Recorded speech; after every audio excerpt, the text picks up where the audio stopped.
Okay, hi everyone. This is Stephanie from Lumeria Star. Welcome back to my channel. So today we are going to take a look at this newly released tarot deck and guidebook. So this is the Wonky Woman's Tarot, and then this is the Wonky Woman's Guide to Tarot, which is a pretty extensive guidebook. So I'm really excited to get into this. So this deck I'm revealing first. My patrons over in my coven on Patreon have voted, and this seems to be the popular one that everyone wants to see first, so that's what we're going to do. So I have not taken a look at this deck at all yet. All I did was like rip off the plastic, so I wasn't fumbling on camera, and I realized this was a sticker on the plastic, and then the actual deck has like this cool like window panes. I can kind of already get a glimpse of what the cards look like, so that's pretty cool.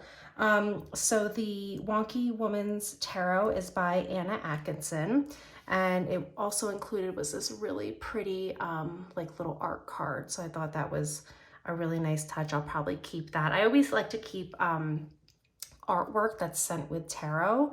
I like to put them like in my office. I like to use them as bookmarks, and this one's just really really beautiful, very like feminine, and I love like the watercolor vibe to it, so that's really nice. All right, so let's just get into the deck, and then we're going to take a look at the guidebook because this seems to be pretty meaty, so I feel like there's a lot of good stuff in there. So just to start out, this is a regular size tuck box, and this is what seems to be a regular size like standard tarot deck. So I'll put that off to the side. So the cardstock seems to be that like very flexible, more papery. I always smell my decks. I'm trying to think of what this reminds me of. I can't think off the top of my head. If I remember, I'll share.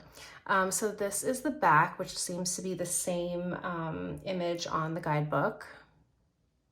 So we have the name, the Wonky Woman's Tarot. So already I can see like if you read reversals, that might be a problem for you. I don't read reversals, at least in the traditional way of cards upside down. So that's not a problem for me at all.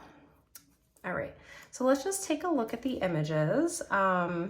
So we have here the Fool. Let me see if I should hold this up closer. So already it seems like the style is very watercolor, very soft, very fluid. I like the empty white space. It just feels very like open.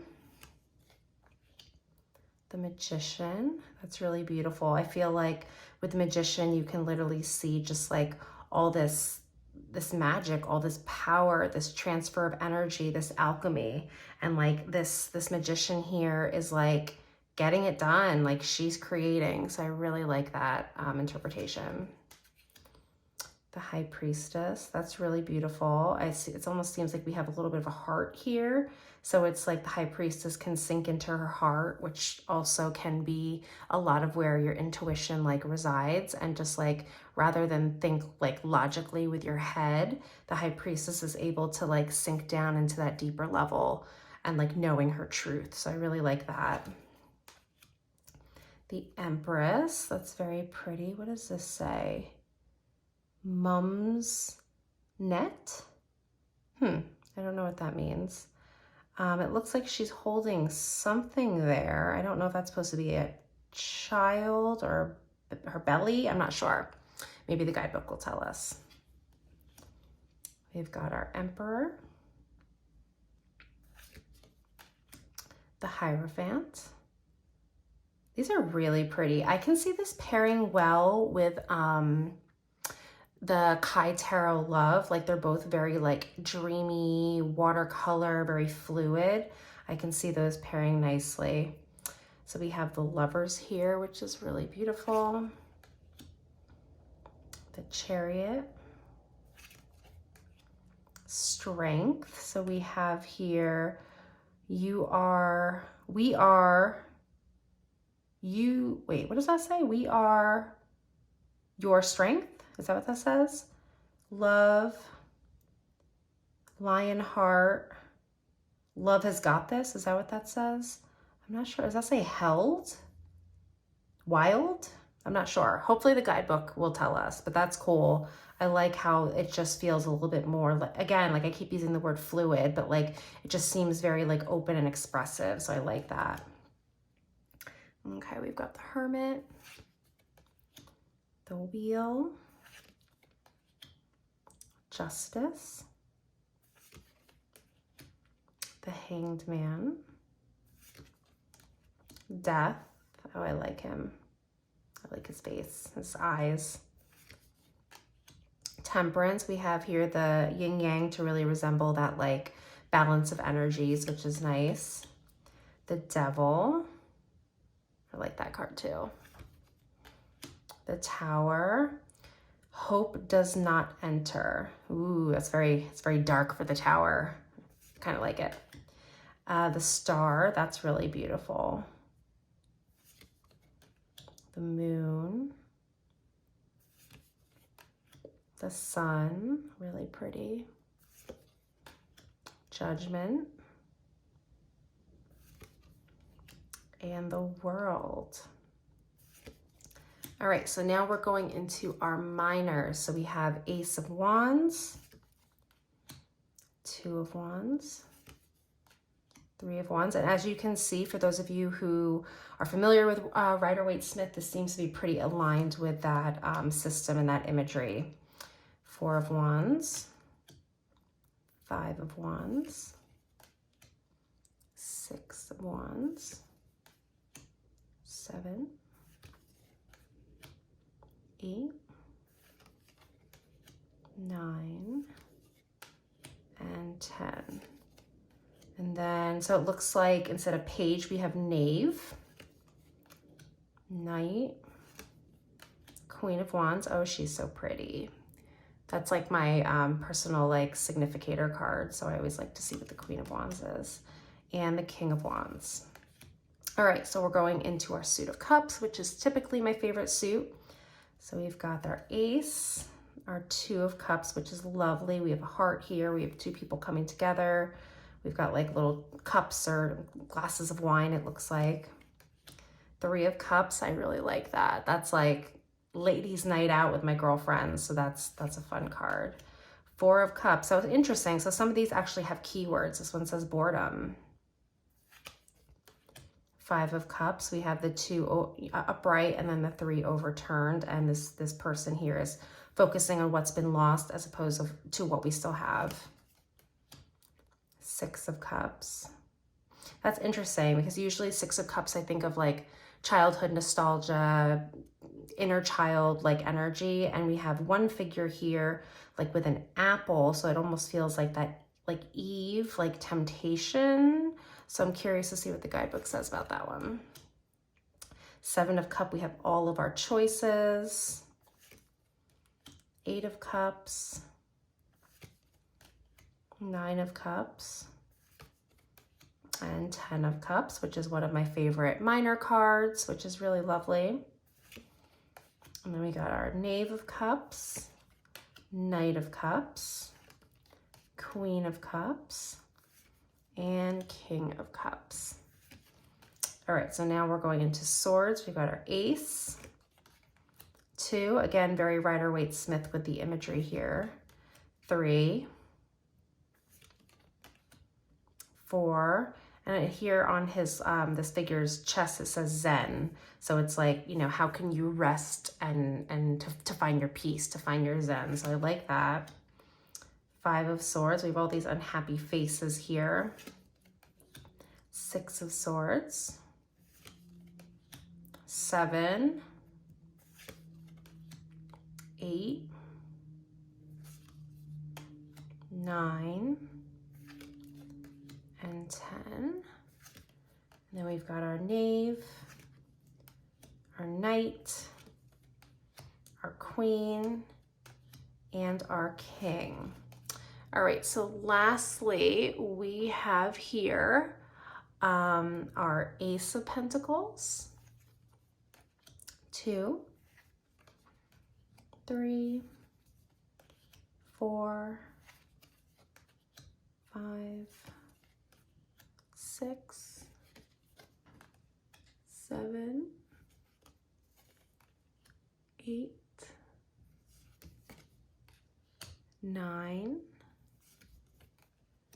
and 10. And then we've got our knave, our knight, our queen, and our king. So I'm really loving this artwork. I feel like it's just very, like I keep saying, like fluid and kind of watery, but with the white space, it's very open to like interpretation. So I'm just gonna shuffle for a second. I'm not gonna pull cards yet because I just wanna look, take a closer look at the guidebook. And then I'll do a quick reading for the collective. So let's see how these riffle shuffle on camera. I guess I should move my book for that, huh? All right, so let's take a look. Really nice, really nice. It has a nice bend to it. Sometimes it's like super satisfying to get that like nice bridge, and like the thicker, like fancier cardstocks won't let you do that. So sometimes like a thinner, more papery cardstock like this one, it's not as like quote like fancy, but it is so satisfying to shuffle. All right, so I'm just gonna put these off to the side and then we're gonna take a look at the guidebook. So this is a pretty thick, chunky guidebook. So let's just take a look. So the Wonky Woman's Guide to Tarot. So this was published in 2020. So it looks like here, oops, did I bump my camera? So it looks like here we have, yeah, the table of contents for every single card. And then we have our introduction, which I'm not going to read, but let's see, oh, self-portrait, that's cool. And then we go into each card. So we have the Fool. It looks really interesting. It almost looks like this writing might be a little bit more like poetic, which makes sense with the art style. So like Innocence Folly, the fool who persists in his folly will become wise. We have a quote from William Blake.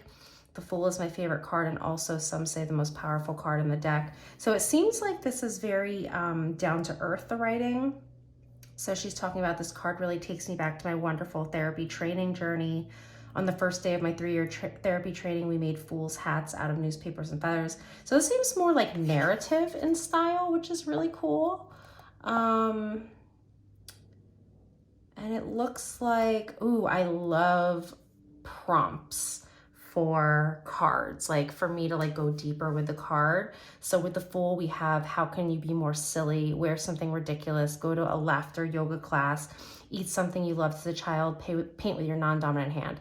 I love that because I love hearing, like I obviously know all the cards in tarot, but I love a guidebook that number one gives an author's or creator's like authentic take on the cards for them and how it has developed for them, their personal meanings, because I have my own personal meanings. But then I also love anything with like a journal prompt or something to help me go deeper with that card. So I love that. I hope that's kind of throughout. All right, so then we have a picture of the Fool. So then like the Magician, we have the same kind of, same setup, and she's really using a lot of I messages. So like she's really talking about her personal experience. So this seems very narrative. Yeah, and then we have these kind of prompts. So for the Magician, how can you bring enchantment into everyday life? Who would you turn into a toad? Who would you be a fairy godmother to? What would be your 3 wishes whispered to a magic lamp? Design a spell for maximum fabulousness. Okay, I love this. So, okay, so it looks like we have that for every major. Let's see about the minors. This is going to be a total win for me if we have journal prompts for the minors too. Okay, so let's start with the Ace of Wands, very similar in fashion. It's almost written very poetic. Oh my gosh, do I keep bumping my camera? Yes, and we have journal prompts. So for Ace of Wands, what inspires you? Poetry, art, zoos, cooking, crochet, horror films. Yes, horror films. How are you being inflexible? What stands in the way of your inspiration? Can you play with your own creative blocks? Who is the most inspiring, uninspiring person? How do you nurture your creative baby? Are you too busy for her? Wow. Like, and those are some questions that I really maybe wouldn't necessarily relate to the Ace of Wands. So I think this book in particular is really going to be really good for my own personal growth and really good for just me expanding my knowledge of tarot and really just kind of pushing out of my comfort zone. So we have that for every single card, which is really awesome. I'm just kind of going all the way to the back. Yeah, and then we have an afterword, acknowledgements, teacher acknowledgement. Okay, so I love that. So maybe what we'll do, because this guidebook is so, it just seems like there's a lot to offer. I'm just gonna pull one card and we're gonna really just read the guidebook and see kind of like the experience. So this is going to be the reading for the collective today. So if you're watching this, it doesn't matter what day you're watching this. If this video comes across your feed, it doesn't matter when it is. If you feel called to, like, accept this message as your message for today, what the universe or what spirit wanted you to know. So let's give this a really good shuffle.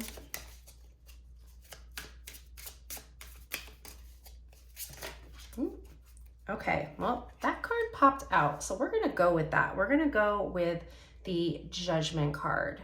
So let's take a look at that. That's pretty standard imagery for Rider-Waite-Smith.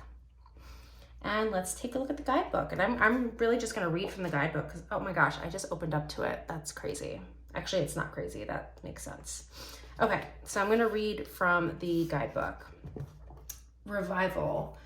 Evaluation. Good judgment comes from experience, and experience comes from bad judgment. Very true. Been doing a lot of writing around the subject of judgment and shame this week. Judgment breeds shame. Shame is guilt's older, bigger, tougher brother. I did a 3-day grief ceremony over the weekend, and it wasn't sorrow and tears that I met. No, it was the other side of grief, guilt and shame. I think we are all feeling this on some level, particularly amidst climate change fears disrupting even the fortunate Western world. Floods and fires, pandemics, guilt using a plastic straw, burning sage, being vegetarian but still eating goat's cheese, using hand sanitizer, not using hand sanitizer, having a child, even oat milk's bad. As I spoke to a random woman in H&M the other day, we both shared our massive guilt of even being in a shop and browsing the sales section. I felt slightly relieved and a little presence of love to even share this moment of confession with a total stranger who is feeling much the same. We both admitted shopping has become a guilty secret. We chatted about how hard it is to make ethical choices at times and that the ethical section t-shirts looked a bit itchy and see-through. Don't judge me. I normally only shop in charity shops, I declared. Stopping breathing is probably the most ethical choice, she joked. We live in even more guilt in these times, survivor's guilt, knowing our biosphere might not survive us. It's been helpful to recognize that guilt and shame are ways of grieving our separation from love. Judgment is simply the effort to remain in place of polarized opinion. You are okay, you are not okay. You are good, you are bad. You voted remain, you didn't. You don't recycle, you cycle. You don't use sanitary towels, you have a smug hemp tote bag. Judgment is damning and deathly, hence the cemetery where the naked couple stand. Makes me think of my teenage years where risk meant shagging someone in a cemetery, but what if an angel with a trumpet catches us? These days, the stakes are higher. Teens risk seeing species decline rapidly before they reach their sweet 16th. They risk adding to further plastic in our oceans by using condoms. They risk their children, if they don't use condoms, facing a very uncertain future. They risk judgment not for dyeing their hair green, but for using hair dye that contains water pollutants and pointless packaging. They risk judgment for not having piercings, but having piercings voices in protest that are shut down. The world is fucked, and cemetery sex is now cleaner than our seawater. Let's not judge our teenagers. We ruined more than their illegal raves. Wow, that is some like deep and some real shit. So like, I kind of love her take on this. Like, that's very refreshing to me. So along with that very like personal take her meaning of judgment. And it seemed very like free flowing, kind of like stream of consciousness for her. So aside from that, and then aside from like whatever your own take of judgment is, we have some prompts. So it says here, who are you being very judgmental of? Could you do a loving kindness meditation for the people you hate? Could you do a Gestalt chair exercise and be in the mind of the opposing view to see their side? Let yourself off the hook. So that is just really cool. I'm gonna pull one more, and I'm not gonna read the whole thing, but you kind of get the gist of like how the guidebook reads. So some might love that and some might hate that, and that's okay. But I'm kind of really digging her writing style. It's just very poetic and it's very raw. So let's just do one more, and then whoops, my cards are going flying. Let's do one more, and then I will not read the whole entry, but I'll read some of the prompts, because I'm pretty excited about those.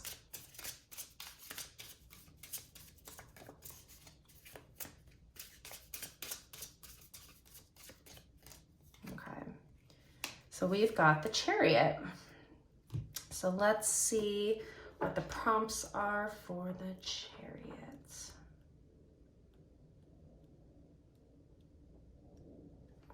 Okay, so for the Chariot, oh, there's a little tiny poem, so I might just read that. It says here, love is telling me there are two sides, and you are caught between them, rock and hard place, but I seek something softer, more agile, less demanding, more precious. Like the chariot pulled in opposing directions, the third way might be possible, the slither that love sometimes paves.